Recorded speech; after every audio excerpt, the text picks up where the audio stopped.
Hey, this is Jim Harmer from CamperReport.com, and I am reviewing this AutoVox backup camera. It mounts to the license plate of the vehicle. You can kind of tilt this up and down, and there's a set screw so it won't move like when you go through the car wash.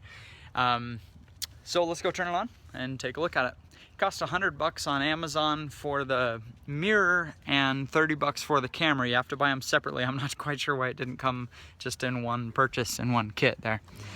Right now you will see that nasty cut in my windshield. That's because I tried to install this thing myself and I didn't quite anticipate how hard it was going to be to install. I'm mediocre handy, and I managed to, on step one, removing the old mirror, smash my windshield. So it was a $200 fix. It was especially compounded because I replaced this windshield 2 days ago, right before I did this rearview mirror, and yeah, it broke on step one. I wasn't even pulling that hard, just a little bit as I was trying to push the button.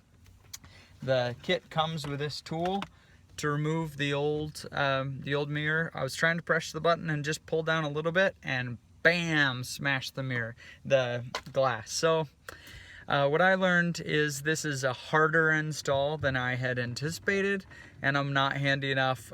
So I ended up finding some dudes on Craigslist that came and installed it.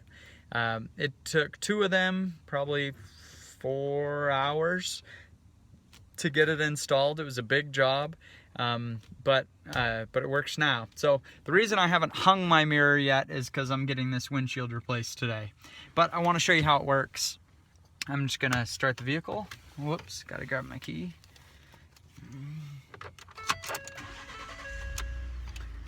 And check it into rear or to reverse, and there it is. You can see the image. It's a really nice. Whoops, let's see. There, you can see the image. It's a really nice, clear image. It looks good. I tried it even last night when it was dark, and there are some LEDs on the side of the camera, and it looked really, really good. I was surprised how clear the image is. Now, the question is about how wide it is. So I'm gonna put this just in park here, and I wanna set something up so that you can see how wide the image actually goes. One problem with having a camera that mounts on the license plate is that they just aren't quite as, you don't get as much of the picture. Whereas when they mount on the tailgate latch, it's easier to see out wide.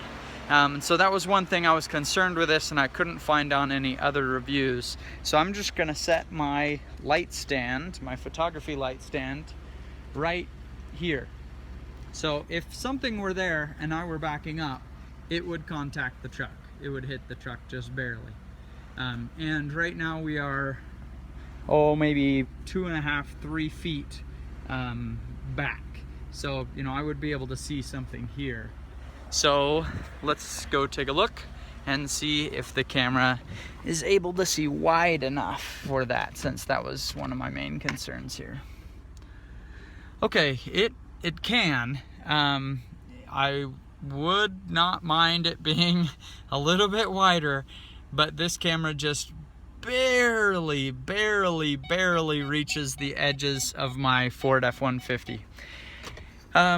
So that's that.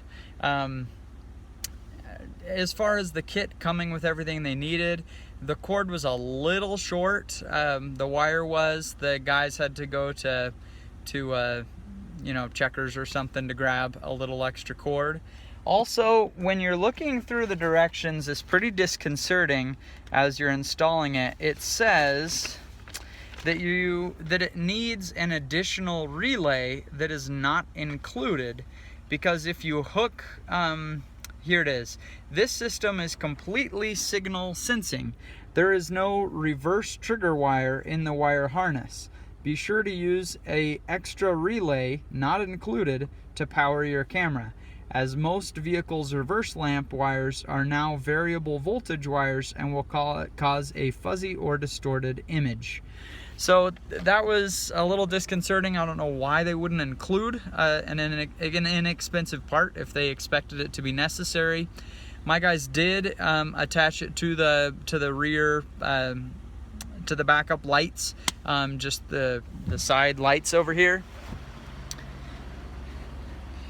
They attached it to the power from this, and it's just fine. There's no distortion, no fuzziness. It's fine.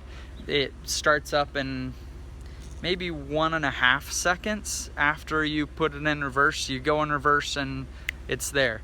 That was actually the main reason that I wanted this camera to hook up to the rear view mirror instead of just getting a nice stereo or something.